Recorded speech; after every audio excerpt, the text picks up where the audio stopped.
이 예배를 통해서 하나님께서 우리를 얼마나 사랑하시는지, 그리고 또 그 하나님을 우리가 어떻게 경배하고 찬양해야 되는지 알고 또 아신 바대로 그렇게 예배하는 시간 되었으면 참 좋겠습니다.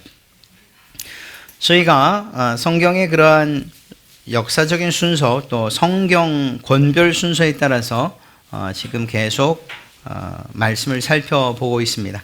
가스펠 프로젝트라는 그러한 큰 타이틀 아래서 말이죠. 이미 신약도 또 그 가운데서 복음서, 즉 예수님의 이 복음 사역에 관해서도 이미 살펴봤고, 드디어 예수님께서 승천하심과 더불어서 성령님이 일하시는 그러한 시대로 넘어왔습니다. 성령의 임재는 매우 강력한 사건이었고 기대할 수 없었던 그러한 사건이었습니다. 그러나 이러한 일들을 통해서 하나님께서 크게 일하시는 것들을 우리는 보게 되었습니다. 오늘 우리가 살피는 이 내용은 초대교회사에 있어서 아주 중요한, 그러면서도 큰 위기로 위기라고 말할 수 있는 그러한 사건입니다. 바로 첫 번째 순교자인 스데반 집사님에 관한 이야기이기 때문입니다. 교회는 이러한 순교자들의 피를 양분 삼아서 그렇게 자라왔고, 또 복음의 역사는 박해와 순교와 함께하고 있다 해도 틀리지 않을 것입니다. 그런 점에서 세상에 존재하는 모든 교회들은 바로 순교자들의 그 피에 빚을 지고 있다라고 말해도 결코 틀리지 않을 것입니다. 오늘 우리가 이야기하고 있는 이 내용, 순교는 박해로부터 시작되었다는 것. 그런데 아이러니하게도 이 박해로 인해서 교회는 더욱더 성장하고 그리고 확장을 하게 되었다라는 사실입니다. 이것은 교회의 역사뿐만 아니라 개개인의 신앙에 있어서도 매우 중요한 가르침을 우리에게 주고 있습니다. 우리의 신앙과 믿음이 잘 되는 것, 우리가 원하는 방향대로 이루어질 때에 그 성장하는 것과 그렇지 않을 때, 정말 그래서 하나님만 바라보고 더 기도의 자리로 나갈 때 우리의 믿음과 신앙이 성장하는 것, 그것의 차이는 극명하기 때문이죠. 이러한 점들을 오늘 말씀을 통해서 살펴보게 될 것입니다. 아울러 신약 시대의 첫 번째 순교자라고 할 수 있는 이 스데반 집사가 했던 설교를 통해서 그 당시에 유대인들, 그들이 가지고 있었던 생각들과 그리고 그 생각이 복음의 전파와 확장에 얼마나 큰 방해적인 요소가 되었는가를 살펴보고, 그리고 그것을 스데반이 순교로서 뛰어넘었다는 사실을 우리는 보게 될 것입니다. 이렇듯 복음의 확장, 그리고 더 나아가서 그 안에서 정말 양분이 되었던 이 박해와 순교가 우리의 신앙에 어떻게 적용되어야 되는가 하는 것을 오늘 말씀을 통해서 살펴보려고 합니다. 스데반은 많은 사람들에게 고소를 당하는 것으로서 6장이 맞춰집니다. 6장 13절 말씀을 보면 이렇게 기록하고 있죠. 거짓 증인들을 세우니 이르되 이 사람이 이 거룩한 곳과 율법을 거슬러 말하기를 마지 아니하는도다 라고 말입니다. 여러분, 여기서 거룩한 곳이라는 것은 바로 성전을 의미합니다. 그러니 하나님이 계신 곳과 하나님의 말씀에 대한 모독죄로 스데반이 고소당했다, 이렇게 이야기할 수 있는 것이죠. 대제사장이 7장 1절에서 묻습니다. 이 고소가, 이것이 사실이냐? 스데반은 이것에 대해서 그렇다, 아니다 라고 대답하지 않습니다. 그는 곧바로 설교합니다. 머뭇거리거나 주저하지도 않습니다. 그의 설교는 매우 도전적이었습니다. 이러한 설교의 내용을 살피기 전에 먼저 좀 생각해 볼 이야기가 있습니다. 어떻게 보는가 하는 관점에 따라서 7장의 스데반의 설교의 내용이 우리에게 다가오는 그 정도가 다르기 때문입니다. 그것은 무엇인가 하면 6장 15절 말씀인데요. 공회 중에 앉은 사람들이 다 스데반을 주목하여 보니 그 얼굴이 천사의 얼굴과 같더라. 바로 이 천사의 얼굴과 같다는 말을 어떻게 우리가 받아들여야 하는가 하는 거예요. 일반적으로 천사의 얼굴을 설명할 때에는 매우 평온한, 또 혹은 부드러운, 때로는 담대한, 밝고 빛나고 은혜로운 이러한 모습으로 우리는 생각을 합니다. 그것이 우리 마음 가운데, 우리 생각 가운데 있는 천사의 모습이기 때문입니다. 그런데 7장에 이어지는 그 내용을 볼 때에 스데반이 이렇게 부드럽게 온화하게 그렇게 말하지는 않았을 것 같다는 생각이 들죠. 그 내용이 그렇습니다. 내용이. 특히 51절 말씀을 보면 아주 강력하게 이야기를 합니다. 7장 51절, 목이 곧고 마음과 귀에 할례를 받지 못한 사람들아.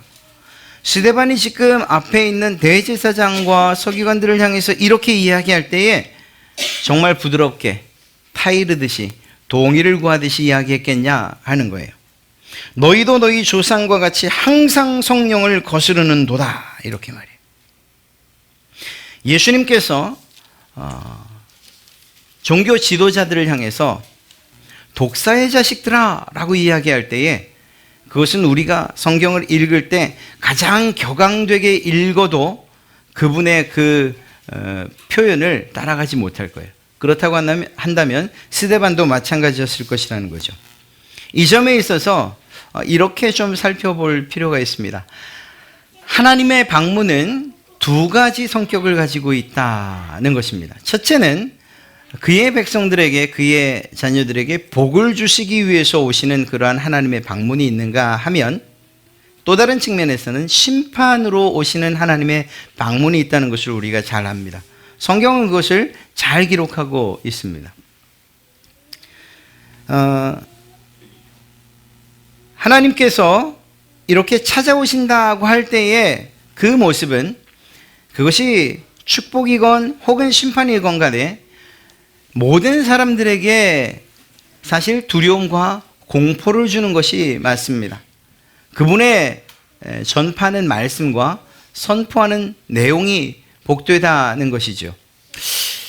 또 그런가 하는 반면에는 하나님과 동행했던 사람들의 그런 친밀함을 볼 때에 그때는 이것이 복이라고 이야기할 수도 있는 것이지요. 그런데 이스라엘 백성들에게 나타났던 하나님의 모습, 특별히 시내산에서 하나님의 임재 가운데에서 두려움과 공포로 떨던 백성들의 모습을 생각한다면 하나님의 이 방문은 늘 평안함과 복된 소식만은 아니라는 것을 알 수가 있습니다. 그래서 그들은 모세에게 하나님 사이에 우리의 중재자가 되어 주십시오, 우리가 너무 두렵습니다라고 요청할 정도였던 거죠. 그렇게 본다면 천사는 하나님의 메신저라는 입장에서 이러한 천사의 방문 역시 두 가지라고 이야기할 수 있지 않겠습니까? 한편은 마리아에게 나타났던 천사처럼 복된 소식, 기쁨의 소식을 전하는 목자들에게 나타났던 그러한 천사들의 방문처럼 오는 경우도 있을 겁니다. 그러나 발람에게 나타났던 천사의 모습은 칼을 빼들고 그를 곧 즉시로 죽이려는 이러한 두려움의 모습으로 나타났다는 것도 결코 틀리지 않습니다. 소돔과 고모라를 멸망시켰던 천사들의 방문 역시 하나님의 심판과 관계되어 있는 것을 알 수가 있어요. 그렇게 볼 때에 오늘 이 스데반의 얼굴이 천사의 얼굴과 같더라라는 것을 우리가 흔히 가지고 있는 선입견처럼 온화하고 부드럽고 밝고 빛난 담대한 이러한 정도로만 생각해야 되는가? 어찌 보면 이것은 여러분과 저 사이에 취사 선택할 문제이지만 심판의 하나님, 그 메신저로 온 천사의 얼굴, 그래서 준엄하고 그리고 단호한 모습으로 우리가 이해하는 것이 더 정확하지 않겠는가? 7장을 이해하는데 실제로 이 관주 성경을 보면 다음 성경을 참조하라고 기록되어 있습니다. 사사기 13장 6절인데요. 하나님의 사람이, 천사를 말합니다. 하나님의 사람이 내게 오셨는데 그의 모습이 하나님의 사자의 용모 같아서 심히 두려웠다, 이렇게 기록하고 있어요. 그러니까 이 모습을 누가가 기록할 때는 그 스데반의 모습이 심판하시는 하나님의 모습으로 그들에게 보여 마땅하다라는 이러한 의미를 가지고 기록한 것이 아닌가 생각을 합니다. 엄중한 모습으로 하나님의 분노를 담아 외치는 스데반의 모습을 상상하는 것이 지금의 상황엔 더 맞지 않겠는가 그렇게 생각됩니다. 드디어 스데반은 설교를 시작합니다. 그의 설교의 첫 번째 도전은 바로 땅이었습니다. 땅에 관한 주제를 가지고서 시작을 합니다. 유대인들의 대부분은 하나님의 축복을 무엇과 연결시켰는가 하면 자신들이 지금 살고 있는 땅과 연결시켜서 생각했습니다. 이것을 분리하지를 못했어요. 하나님께서 주신 땅만이 축복의 땅이고 그곳만이 거룩한 곳이다 이렇게 생각했던 것이죠. 이런 생각을 가진 유대인들, 특히 종교 지도자들을 향해서 스데반이 외치기 시작한 것입니다. 우리의 조상인 아브라함의 거주지가 어디였느냐? 그의 거주지는 사실 정해져 있지 않다라고 말이죠. 변동적이라는 것입니다. 나그네의 삶을 살았다는 것입니다.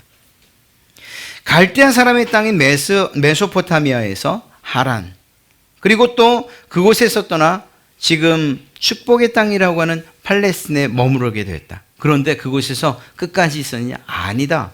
잃어버린 땅처럼 400년 동안을 애굽에서 살아야 했다. 그리고 그곳에서 떠나서 40년, 그리고 나서 드디어 지금 이곳에 이르는 것 아니냐. 우리는 이곳이 하나님의 약속의 땅이라고 정착하여 그분의 축복의 땅이라고 말하고 있지만, 그러나 우리의 조상인 아브라함, 그는 이렇게 유동적이고 변동적인 나그네의 삶을 살았고 그 곳곳마다 하나님께서 함께 해주셨다는 사실을 기억하라는 것입니다. 그러니 중요한 것은 그토록 우리가 맹신하고 있는 땅이 축복이 아니라 그곳이 어느 곳이든지 간에 하나님이 함께 계시는 곳이, 그곳이 바로 축복이라는 것, 그곳이 바로 축복의 장소라는 사실을 잊지 말라고 이야기하는 것입니다. 스데반은 이렇게 말하는 거예요. 이보십시오. 땅이 중요한 것이 아닙니다. 땅이 중요한 것이 아니라 이 땅을 주시마 하신 하나님의 약속이 중요한 것이고, 더 중요한 것은 그 약속을 우리에게 주신 하나님, 그분이 더 중요한 것입니다. 스데반이 외치고 있는 요지는 바로 이것이에요. 이스라엘 백성들이 얼마만큼 그 땅을 소중하게 여겼습니까? 예레미야의 시대를 생각해 보면 틀림없습니다. 예레미야는 이 땅이 곧 멸망한다고 계속해서 선포하고 있었어요. 그런데 거짓 선지자들과 종교 지도자들, 정치 지도자들, 그리고 백성들까지 한 목소리로 외쳤어요. 우리는 결코 멸망하지 않을 것이다. 정말 놀랍지 않습니까? 하나님은 예레미야를 통해서 이 땅은 반드시 멸망할 것이라고 이야기하는데, 그 땅에 있는 사람들은 우리는 절대 멸망하지 않을 것이라고 이야기합니다. 그들이 멸망하지 않는 이유로 된 세 가지가 무엇입니까? 바로 하나님께서 거하신다고 하는 성전, 그리고 하나님의 말씀이라고 하는 율법, 그리고 하나님께서 축복으로 주신 이 땅에 우리가 거하고 있는데 우리가 어떻게 멸망할 수 있겠느냐라는 것이 그들의 주장이었어요. 그런데 예레미야는 말하죠. 하나님이 주신 그 축복의 땅, 약속의 땅에서 이방신들을 섬기는데 하나님께서 너희를 버리지 않겠느냐. 하나님이 거하시는 그 성전이라는 그곳에서 하나님을 기쁘시게 하는 것이나 이방신들을 섬기고 있는데 하나님이 그곳을 기뻐하실 리가 있느냐. 하나님이 주신 율법 너희의 손에 들려있지만 그 율법책은 덮어둔 채 하나님께서 기뻐하지 아니하시는 악이라고 말씀하신 것들을 행하고 있는 너희들의 모습을 볼 때 하나님이 기뻐하시지 않는 것은 당연한 일 아니냐. 하나님께서 너희를 멸망시키지 않는다면 과연 누구를 멸망시킨단 말이냐. 예레미야가 했던 이야기가 바로 그것이에요. 이스라엘 백성들, 이 유대인들에게 있어서 땅은 그토록 중요한 것이었어요.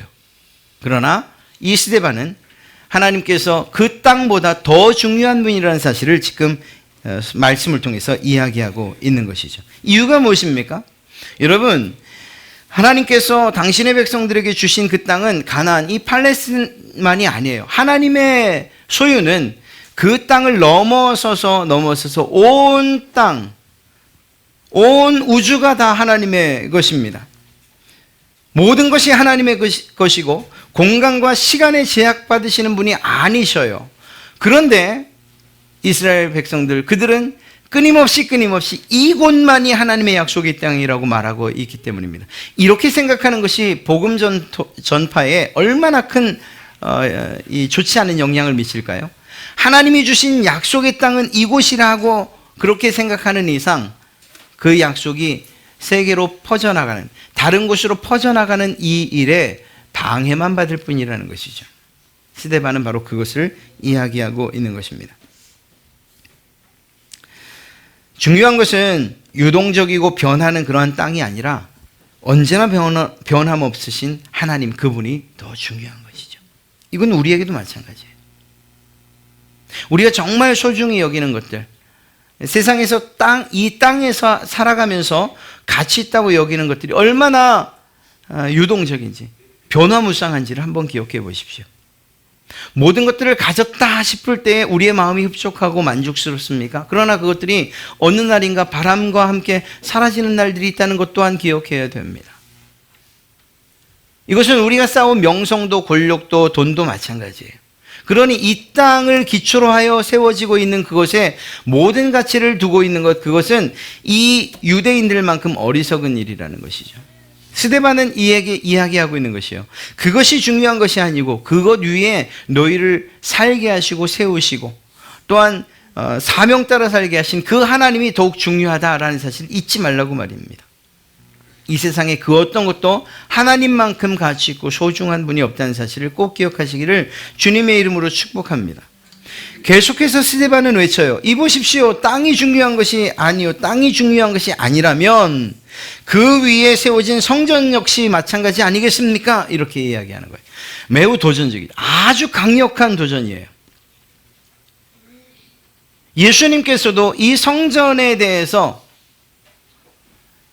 그들에게, 그 백성들에게, 그 지도자들에게 똑같이 이야기하셨어요. 그래서 예수님도 성전 모독죄에 해당하는 죄를 지은 것이고, 스데반도 역시 예수님과 같은 죄를 짓고 있다, 이렇게 여겼던 것입니다.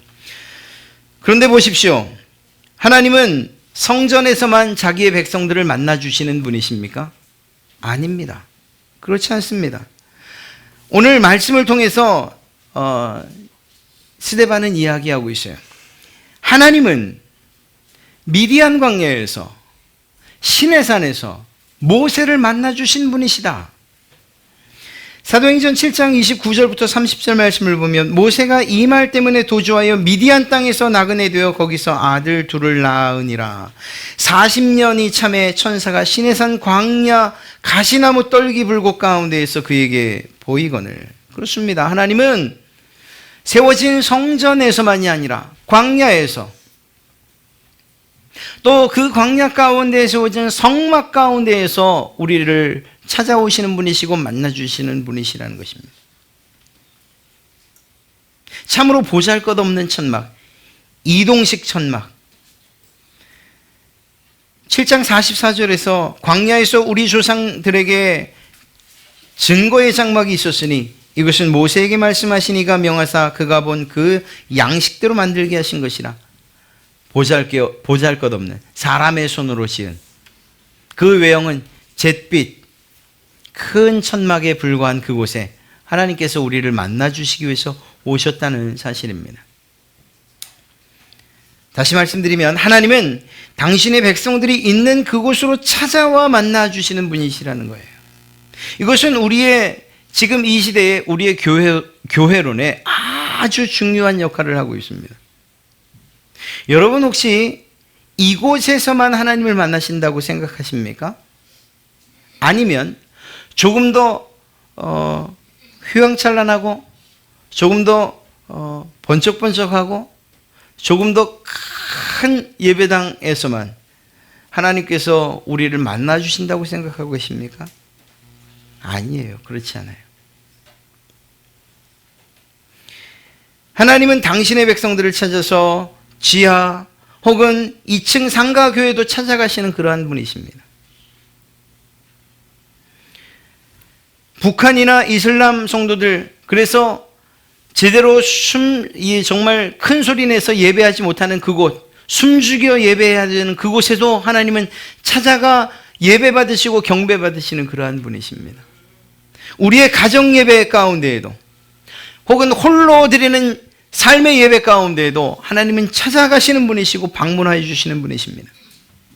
그 사실을 오늘 스데반은 분명하게 이야기하고 있어요. 7장 47절부터 49절 말씀을 보면 솔로몬이 그를 위하여 집을 지었느니라, 하나님을 위해서 말입니다. 그러나 지극히 높으신 이 하나님은 손으로 지은 곳에 계시지 아니하시나니 선지자가 말한 바 주께서 이르시되 하늘은 나의 보좌요 땅은 나의 발등상이니 너희가 나를 위하여 무슨 집을 짓겠으며 나의 안식할 처소가 어디냐.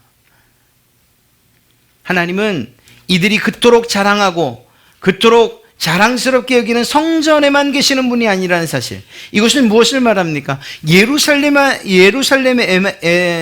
계신, 예루살렘에서만 역사하시는 하나님이 아니라는 거예요. 이제 하나님께서 그 구원의 복된 소식을 이방들에게도 전하실 것이라는 것을 이야기하고 있는 것이고, 이렇게 복음은 확장되어 갈 것이라고 이야기하고 있는 것입니다. 그렇게 스데반은 외치고 있는 거예요. 너희들이 그렇게 사랑하는 성전에서만 하나님이 예배를 받으시지 않는다는 사실을 스데반은 지금 강력히 외치고 있는 것입니다. 스데반의 설교는 계속됩니다. 너희는 하나님을 사랑하지 않는다, 이렇게 아주 노골적으로 이야기하고 있습니다. 그 증거로 무엇을 이야기하고 있는가 하면 하나님을 사랑한다고 말했던 너희 조상들을 보라 이거예요. 너희 조상들이 했던 일들을 보라는 거예요. 하나님을 사랑한다고 하면서 하나님 그분이 보내신 그 종들, 그 보내신 자들을 거부하고 그들을 죽이지 않았더냐. 그런데 어떻게 하나님을 사랑한다고 말할 수 있겠느냐라는 것이죠. 실상 자신들의 완악함으로 하나님을 거부했던 자들이라고 이 유대인들, 그리고 그 백성들, 그리고 그 조상들을 이야기하고 있는 것입니다. 그러면서 그 설교 가운데에서 많은 사람들을 예를 들고 있어요. 먼저는 요셉에 대한 형제들의 시기와 질투, 그리고 거부를 이야기하죠. 거절했어요. 쫓았어요. 팔아버렸어요. 여러 조상이 요셉을 시기하여 애굽에 팔았더니 하나님이 그와 함께 계셔서 사람들에게는 거부당하고 형제들에게는 팔리움을 당했으나 그러나 하나님이 그와 함께 하셨다는 사실을 이야기하고 있는 것입니다. 중요한 것이 무엇이냐? 스데반은 계속해서 이야기하고 있는 거죠. 모세를 거절했던, 그리고 거부했던 이스라엘 백성들의 이야기도 합니다. 먼저는 그들은 애굽에서 이 모세를 거절합니다.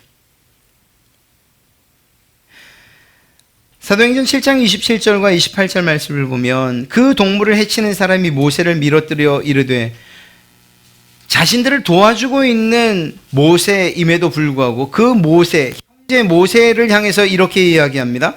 누가 너를 관리와 재판장으로 우리 위에 세웠느냐? 내가 어제는 애굽 사람을 죽인 것 같이 또 나를 죽이려느냐? 이렇게 말하죠. 그러니까 자신들을 구원하기 위한 그러한 정말 강력한 사랑을 가지고 다가가는 이 모세를 거절하고 거부했어요. 그리고 이것 때문에 결국 그는 미디안 광야로 도망을 가게 되죠. 그뿐만이 아닙니다. 그 이후에도요. 광야에서 이제 애굽에서 나와 광야 생활을 할 때에도 여전히 이 백성은 모세를 향해서 거부합니다. 거절합니다. 그리고 더 나아가 분노합니다. 7장 39절 말씀을 보면 우리 조상들이 모세에게 복종하지 아니하고자 하여 거절하며 그 마음이 도리어 애굽으로 향하였다, 이렇게 말합니다. 하나님께서 보낸 모세, 그를 거절하는 거예요. 여러분, 하나님께서 보낸 모세를 거절하는 이스라엘 백성들이, 그들이 누구를 거절하고 있는 것입니까? 하나님을 거절하고 있는 거예요. 가데스바네아에서 40일 동안 정탐을 돌고 온 정탐꾼들, 그 가운데에서 하나님의 편에서 유일하게 증언했던 여호수아와 갈렙을 향해서, 그리고 그들의 말에 경청했던 모세를 향해서 밤새도록 통곡하던 이스라엘 백성들이 무슨 짓을 합니까? 그 다음날 돌을 들어 모세와 아론과 그리고 또 갈렙을 향해서 던지려고 하지 않습니까? 여러분, 이건 누구를 향해서 돌을 던지는 것과 같은 이야기죠? 하나님을 향해서 말입니다. 하나님께서 보내신 자들에 대한 존중이 없는데 어떻게 하나님에 대한 존중이 있다라고 말할 수 있습니까?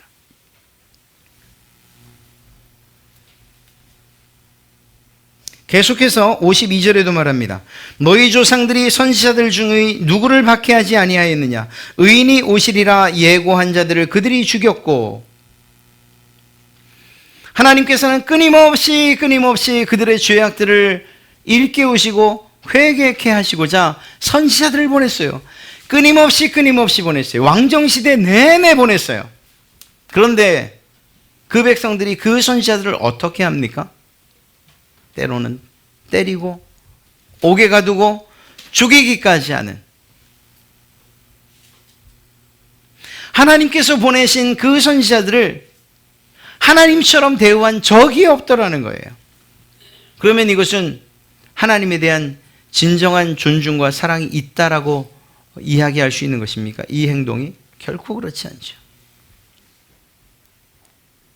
하나님께서 보내신 수없이 많은 선지자들, 그 예언자들을 거부할 뿐만 아니라 거절할 뿐만 아니라 그들을 오히려 핍박하는 그 이스라엘 백성들, 그들은 하나님을 사랑하는 자라고 이야기할 수 없는 것입니다. 이러한 거절과 거부의 절정이 무엇입니까? 오시리라 예언된 바로 그분 메시아 예수 그리스도, 그분의 선포 귀맞고 그분의 가르침 거절하고 오히려 그를 십자가에 못 박아 죽이는, 이러한 일을 함으로 하나님을 거절하고 거부했던 것입니다. 이것이 이스라엘 백성들이 하나님을 사랑하지 않는다라고 말할 수 있는 증거인 거예요. 하나님께서 사람의 몸으로 오신 예수 그리스도를 잡아 죽이는데, 십자가에 못 박아 죽이는데 그들이 어떻게 하나님을 사랑한다고 이야기할 수 있습니까? 이 사실을 스데반은 적나라하게 지금 이야기하고 있는 것입니다. 너희는 하나님을 사랑하지 않는다. 사랑하는 성도 여러분, 이러한 스데반 설교에 우리는 사실 귀 기울여야 됩니다. 우리가 정말 무엇을 가장 가치 있게 여기고 가장 소중하게 여기는가? 우리의 손에 잡히는, 그리고 우리가 소유한 것들인가? 아니면 그것들을 주시는 하나님인가? 우리의 신앙생활에 있어서도 우리가 정말 소중하게 여기는 것, 그것이 눈에 보여지는 그러한 성전과 같은 만져지는 것들인가? 아니면 그것의 진정한 주인이신 하나님이신가 하는 것을 말입니다. 이들에게 있었던 위선은 없는가 하는 것도 또한 돌이켜봐야 됩니다. 내가 하나님을 사랑합니다 라고 말하지만, 그러나 정말 그 하나님을 존중하고 사랑하고 있는가 하는 것들 말입니다. 만약 우리가 하나님을 사랑한다면 그분의 말씀에 대한 사랑이 있어야 돼요. 우리가 정말 하나님을 존중한다면 그 말씀에 대한 존중이 있어야 돼요. 하나님께서 말씀하셨던 것처럼 그 말씀을 묵상하고 주야로 묵상하는 일들이 우리에게 있어야 돼요. 왜? 그분을 사랑한다면 말입니다. 이러한 스데반의 설교에 대한 그들의 반응이 놀랍습니다.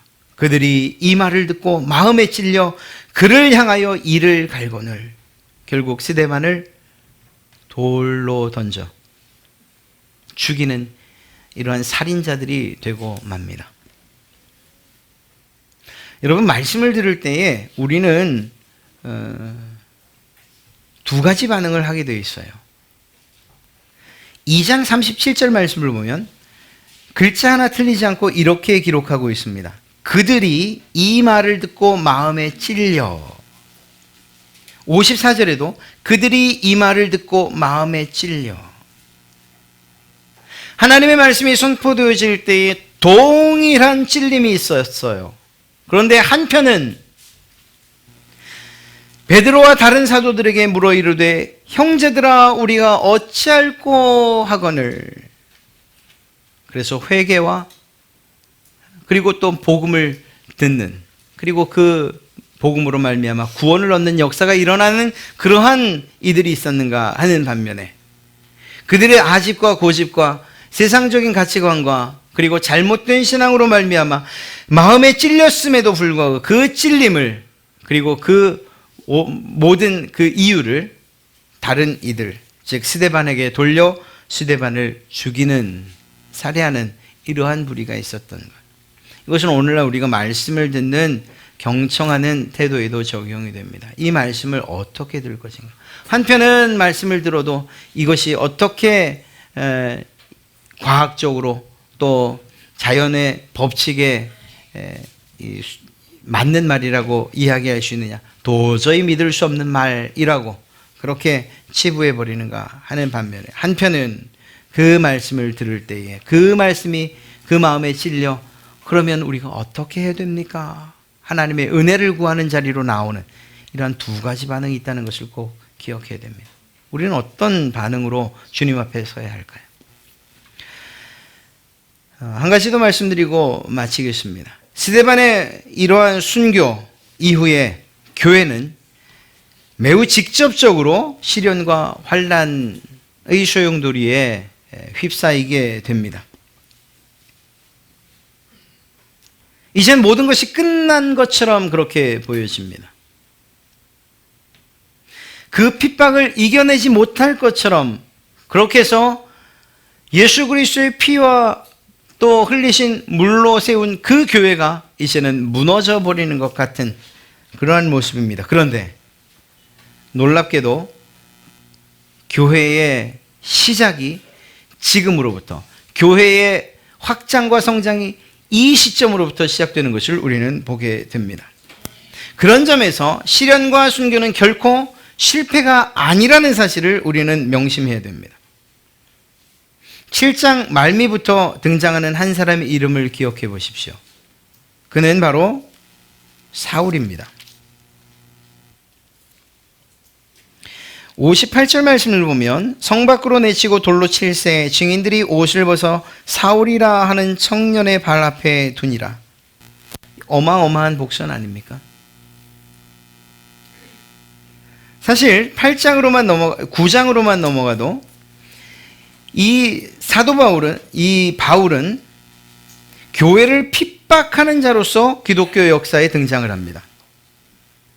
그리고 그것은 스데반 집사의 순교와 함께 그리스도인들에게 극심한 공포와 두려움이 되었습니다. 그래서 이제는 교회는 소멸될 것 같은 소망이 없는 기회마저 사라진 것 같은 이러한 상황이 됩니다. 그런데 정말 눈물 나는 일은 이러한 때 이러한 위기 속에서도 여전히 우리의 믿음의 선배들은 또한 초대교회 성도들은 더욱더 복음 전파에 힘썼다는 것입니다. 빌립 집사의 이야기가 바로 그것입니다. 이디오피아의 여왕 간다게의 고관으로 여왕의 모든 재정을 관리하는 관리가 이 빌립 집사로 말미암아 예수를 믿고 세례를 받게 되죠. 그뿐만이 아니고요. 8장 4절 말씀을 보면 그 흩어진 사람들이 두루 다니며 그리스도를 백성에게 전파했다라고 기록되어 있습니다. 스데반의 순교로 인해서 각 지방으로 흩어진 먼 곳으로 흩어진 가까운 곳으로 흩어진 모든 흩어진 사람들이 주의 복음을 전하는 이 일, 그 불꽃처럼 번져가는 이러한 일들이 있었다는 사실을 성경은 기록하고 있습니다. 복음을 전하는 자들이 환난에 굴하지 않고 오히려 예수 그리스도의 그 명령, 그 복음의 명령에 열정적으로 임하고 있는 모습을 이 8장에서 우리가 보게 되는 거죠. 여기에 예수님을 잡아 죽이던 자에 동참하던 사울이 아주 놀라운 변화, 주님께서 그 사울을 변화시켜 바울 되게 하시는 이러한 변화의 기록이 또한 이어져 갑니다. 우리가 아는 바대로 바울은 상상할 수 없는 그러한 강력한 힘과 권능으로 능력으로 이방인 전도에 열정을 쏟게 되죠. 여러분, 박해로 고난으로 교회가 끝났습니까? 교회가 문을 닫았습니까? 그렇지 않습니다. 이것은 오늘날 두 가지 점에서 적용이 됩니다. 하나님의 교회는, 하나님께서 세우신 교회는 하나님께서 책임지셔요. 그것이 설령 이렇게 평안한 우리나라와 같은 자유롭게 신앙할 수 있는 땅이든지, 아니면 정말 핍박과 여전한 순교 가운데에서 십자가의 종탑이 철거되고 뜯겨져 나가고 예배당이 무너지는 그곳이든지 간에 하나님의 교회는 하나님이 책임지십니다. 하나님께서 그러한 박해와 그러한 어려움을 통해서 더욱더 주님의 그 복음을 확장시켜 가실 것을 우리는 믿습니다. 왜? 기독교 역사가 그렇게 흘러왔기 때문에 말입니다. 이 말씀을 개인에게 적용시킨다면 우리는 어떠한 고난과 혹은 환난이나 시련 가운데도 좌절할 수 없습니다. 왜냐하면 하나님께서 아시기 때문이에요. 그 하나님께서 순교의 자리에 있는 스데반과도 함께 하셨고, 복음을 전하는 빌립과도 함께 하셨고, 그 환난으로 인해 각양각지로 흩어졌던 사람들과도 함께 하셨다는 사실을 기억하십시오. 우리에게 일어나는 환난은 오히려 교회가 성장하고 확장되어가는 그러한 놀라운 그러한 기초가 되었던 것처럼 우리의 신앙과 우리의 믿음을 더욱더 견고히 하고 성장시키는 그러한 기초가 될 것이고 그러한 시발점이 될 것입니다. 그런 점에서 교회가 당한 환난을 능히 이겨냈던 성도들처럼 우리 개인적으로 당하는, 예수 그리스도 때문에 당하는 그러한 환난과 시련, 그러한 어려움들 기도하며 이겨나가야 되는 우리의 분복인 줄로 믿습니다. 그러나 너무 걱정하지 마십시오. 하나님께서 함께해 주시기 때문이고, 하나님께서 우리의 모든 앞길들을 인도하시고 보호해 주시기 때문입니다. 이러한 하나님의 신실하심과 그 사랑하심이 여러분과 또한 우리 교회 가운데 차고 넘치시길 주님의 이름으로 축복합니다.